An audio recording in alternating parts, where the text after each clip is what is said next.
Right, so it's time to journey down the life gain rabbit hole of Veridance, right? So there's lots of different ways to utilize your life gain. Of course, you have Veridance's own baked-in ability, but then you also have her ramping ability, similar to the regeneration of Florian, except hers is uncapped because it's an instant card on both sides. It's a meld card, and both sides are instant, meaning you can play a ton of them all together, which is fantastic, and is basically going to be the crux of the OTK we're going to show off. But there's two ways to do it, right? One is on our turn, normal, right? Contested by the player, arcane barrier, all that shtick. And then the other is, an old school Kano OTK, where we're doing it on our opponent's turn with Aether Wildfire.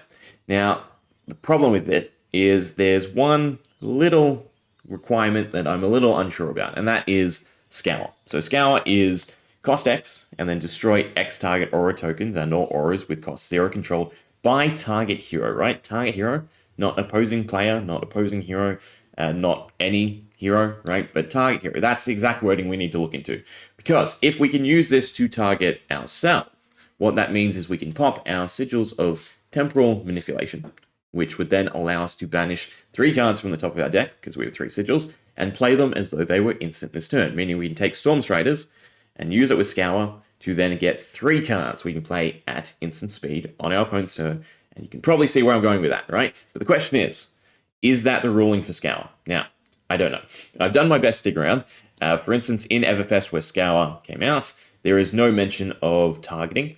But if you look at a few other cards and we type in yourself, right, we have Amulet of Echoes, which again uses the same phrasing, target hero, and this says you can target any player, including yourself. Same with Potion of Seeing, again, target hero is the phrasing used, and you may target yourself. Now, in terms of the comprehensive ruling, I could not find anything, right, to do with targeting.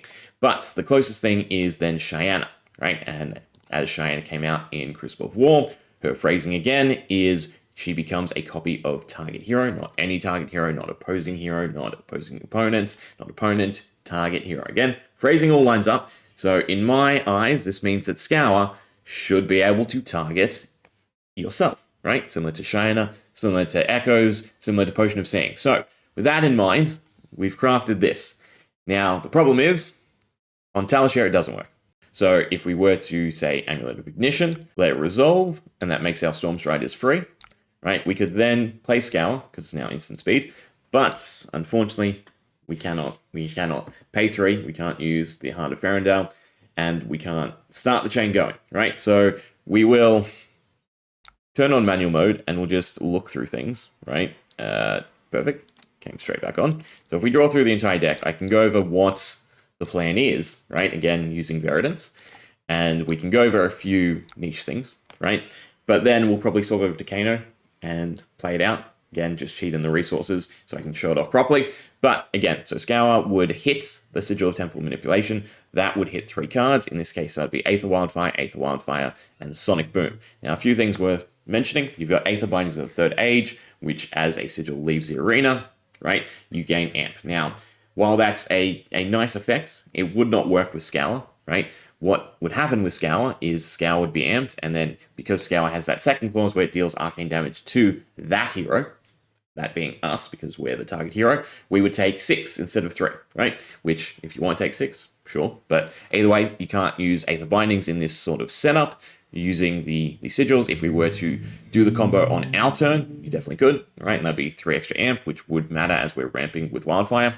So, yeah, that's out. Then we have Plume of the Evergrowth, which, again, if we had the draw ability and the cards, you could get off 4 rampant growths, which is pretty insane, right? Because this is a 0 cost amp X, where X is the total life you've gained this turn. So using Plume of the Evergrowth, which is instant, so you could play it on your opponent's turn, you could return it to hand after it's resolved, and then play it again, right? So for the cost of 3, you could play 4 rampant growths in a row, right? So you could take a little bit of life gain and make it exponential. Now, in terms of life gain, what we were going to use is Arcane Polarity, right? Which has, if you've been dealt arcane damage this turn, instead gain 4. Now again, if Scour did work, right? And again, the phrasing is correct, and you target yourself, we would then have achieved that dealt arcane damage, meaning we could have gained 4 life off of Arcane Polarity and then ramped it, right?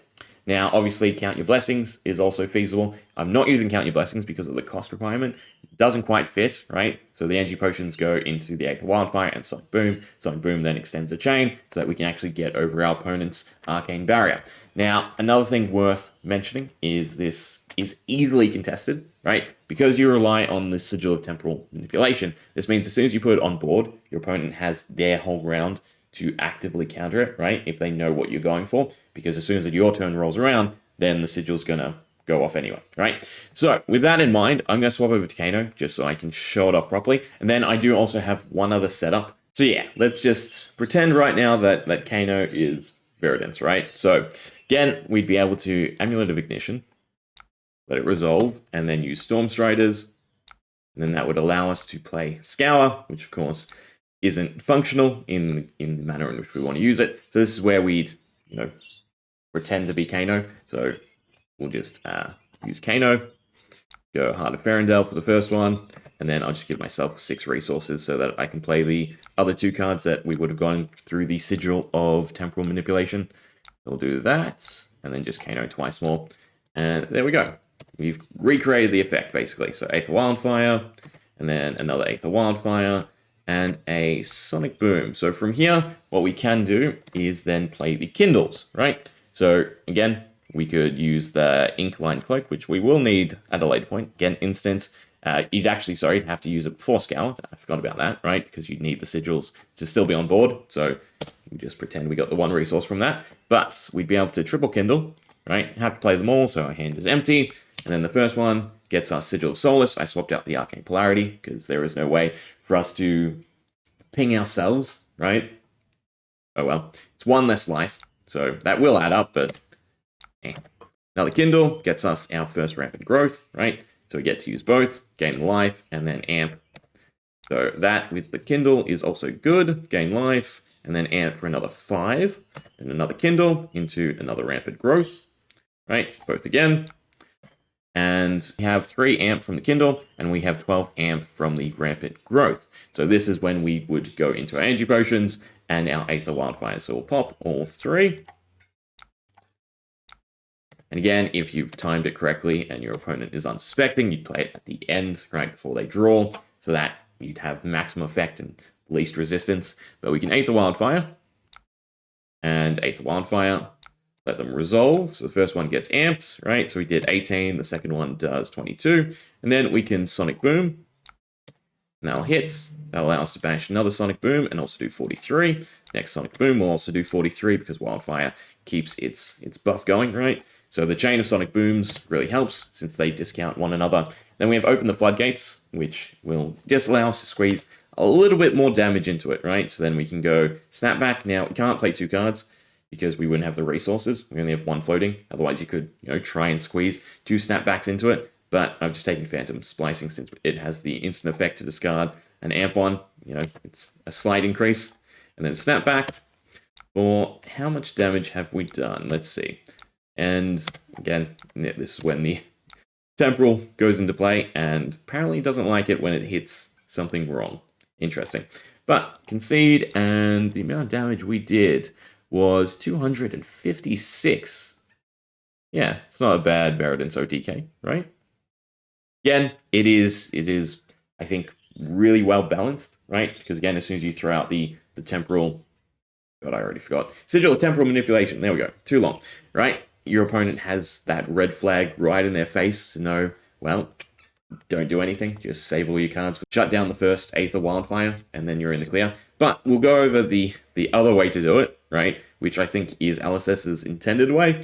Right, final setup. So we're going down the Count Your Blessings route, right? So we've got all 8 others in the graveyard, so this will really ramp up Rampant Growth. And yeah, so it's basically just Glyph Overlay again, right? So the top 3 cards we can control, since that will proc first, because Sigil leaves before the shuffle, which is fantastic. So that'll be 2 Aether Wildfires, and then something else, right? So you can sort of set this up consistently, right? You'd have to have the 8 specific cards. Again, Glyph Overlay to trigger the Sigils, Count Your Blessings or some sort of life gain, Rampant Growth for the amp, and then the 3 attacks or 3 action cards that you want to use, right? The 3 arcane attacks, however you want to phrase it, the 3 spells, right? So yeah, it's doable. It's just a tough ask, especially with the the time constraint of the sigil, right? Since it will, destroy itself at the start of your next turn. It's basically just a, well, I'm about to pop off on you, so don't play anything to your opponent. Nonetheless, let's see what we can do, right? So again, we can do Amulet of Ignition, let it resolve, and then we can do Storm Striders, Aether Binding, and the Inked Cloak, right? So we'll grab all their effects. Perfect, and they'll let us play the Glyph Overlay, and then from there, we can use Glyph Overlay to cycle, and let it resolve. We get Open the Floodgates and 2 Aether Wildfire. We're going to try and high roll with the draw. We'll see what we get. But from there, we can count your blessings. So pop 1 Energy Potion. Let it resolve. Count your blessings. And then go Rampant Growth. Right? Both. Rampant Growth. Both.